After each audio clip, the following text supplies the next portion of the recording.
Bien. J'espère que ta nuit passée ici dans nos appartements privés t'ont remis les idées au clair, car vois-tu, on risque de passer un bon moment ensemble. Jusqu'à ce que tu m'avoues exactement ce qui s'est passé.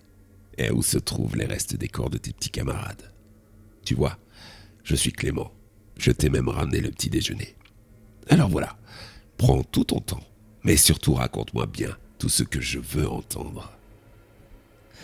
À quoi bon? Vous voulez rien entendre de la vérité? Je vous ai déjà dit que je n'en sais rien. Que ce n'est pas moi qui les ai tués. Ne commence pas ainsi. Je veux que tu me racontes tout depuis le début, et sans rien oublier. On a toute la journée devant nous. Très bien. C'était il y a 10 ans. Nebs Fernward. Ça vous dit quelque chose? Les disparus de Nebs Fernward? Oh, la légende urbaine. Ouais, bien sûr. Mais il n'y a jamais eu de preuves. Rien. Ça, c'est vous qui le dites. Sur les 3 adolescents, seuls 2 ont disparu complètement, laissant le 3e témoin de cette disparition. Il a récupéré le portable d'un de ses amis. Il y a vu la photo. Mais il a surtout perdu la raison ce soir-là. Il a été admis à l'hôpital Spilkrod, où il séjourne toujours dans l'aile psychiatrique. On lui a diagnostiqué des démences, des troubles de la mémoire. Et comment tu peux savoir tout ça? C'est pas censé être classé secret médical? Parce qu'il s'agit de mon grand frère. Celui-là même que l'on cache depuis une décennie par honte. Celui qui a changé du tout au tout en une nuit. Il a fallu juste une nuit. Mais surtout une rencontre. Un rire. La pièce du sourire. La smile room. Comme ça vous chante. Mais qu'est-ce que tu me racontes là? Écoute mon garçon. J'ai l'impression qu'on part à nouveau sur des mauvaises bases. Est-ce que pour une fois, vous pouvez m'écouter jusqu'au bout? Oui ou non? Que vous croyez ou pas ce que j'ai à vous dire est une chose. Mais écoutez au moins toute l'histoire. Après, vous en tirerez les conséquences qui vous chantent. Ok. Très bien. Alors vas-y, je t'écoute. Pendant quelques années, mes parents et moi, on allait rendre visite à mon frère. Jusqu'à ce qu'il n'ait plus voulu qu'on y aille. Il refusait catégoriquement de nous voir. Alors, on s'en est tenu à ses exigences. Mais vous savez, je ne comprenais pas pourquoi il agissait ainsi. Alors il y a 3 mois, j'y suis retourné. Il a fallu insister pour que je puisse enfin le voir. Il n'était plus que l'ombre de lui-même. Son regard était fuyant, inquiet, comme si quelque chose lui faisait peur. Il parlait peu, mais avait ce rire dément lorsqu'il me regardait. Je lui ai alors demandé pourquoi il refusait de nous voir. Après un long moment de silence, il m'a répondu que la pièce du sourire allait s'en prendre à nous. Que c'est ainsi, que dès lors que vous la voyez, vous êtes lié à elle, et forcément tout ce qui vous entoure. Elle s'acharne sur chacune de ses victimes et s'en amuse. Il m'a expliqué que souvent dans les murs capitonnés de sa chambre, elle apparaissait, lui offrant ainsi l'occasion de quitter cet endroit pour un autre, bien meilleur. Mais ce n'est juste qu'un prétexte pour le bouffer, comme jadis ses 2 potes au Nebs Fun World. Voilà la raison pour laquelle il ne voulait plus nous voir. Il craignait qu'elle s'en prenne à nous. Cette visite m'a beaucoup touché.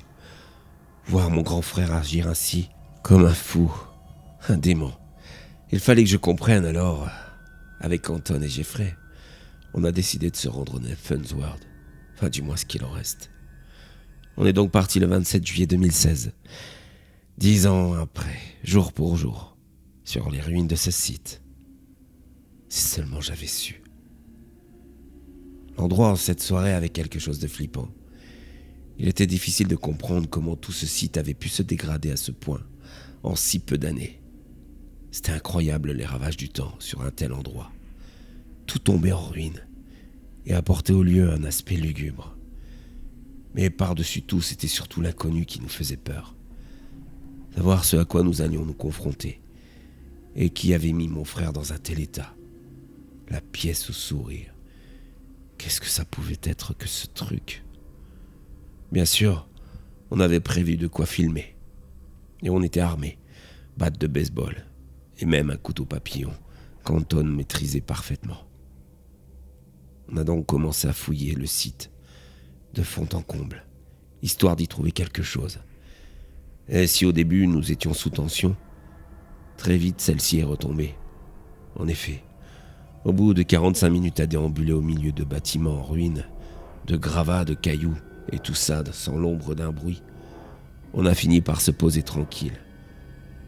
Pour, disons, nous enfumer. Enfin, vous voyez quoi. C'est au moment où on allait quitter l'endroit que ça s'est passé. Qu'est-ce qui s'est passé? Vas-y, je t'écoute. On a entendu un rire. Ouais. Un rire assez flippant, provenant d'un endroit où jadis c'était le bowling, je crois. C'était flippant, ouais. Bien sûr, on a tout de suite pensé à un squatter, à un sans-abri, qui passait par là cette nuit. Mais on la ramenait pas vraiment. On a avancé tous armés, prêts à en découdre avec celui qui avait osé nous faire peur, même si au fond de nous, on avait plutôt envie qu'il s'enfuit.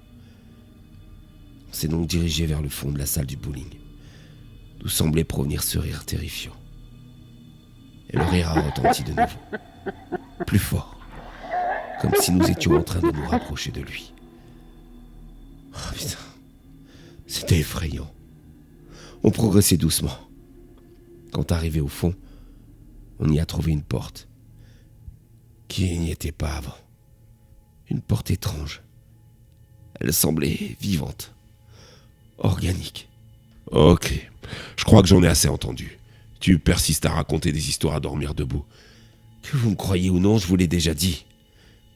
C'est la vérité.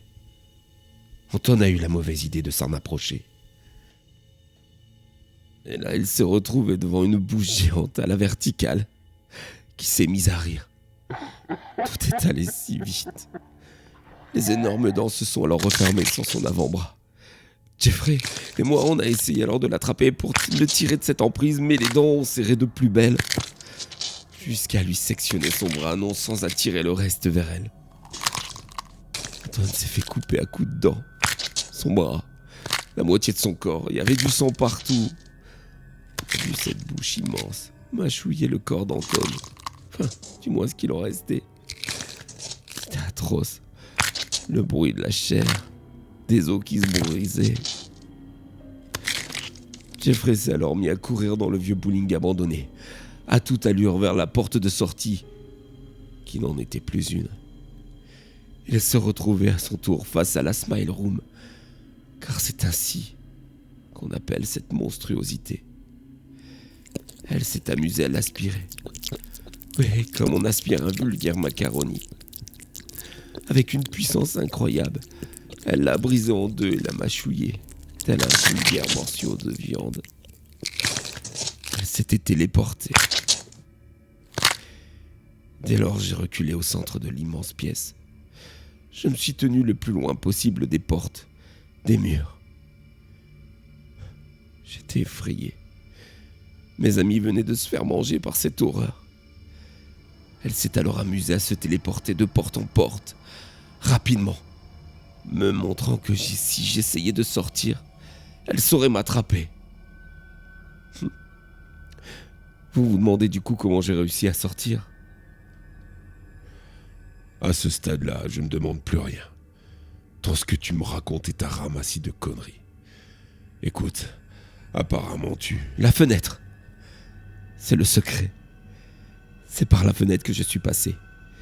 C'est comme ça que j'ai réussi à me sauver. Si je vous le dis, c'est que c'est important. Vous aurez sûrement besoin de connaître cette astuce. Stop. C'est bon. Ça suffit les conneries. Tu vas venir avec moi. Je vais te ramener en cellule et je vais t'appeler un bon psy, mon gars. Mais vous m'écoutez pas. Je vous dis qu'il faut passer par la fenêtre. Écoutez ce que je vous dis, nom de Dieu. Parce que c'est ce qui va vous sauver la vie. Elle va venir jusqu'ici.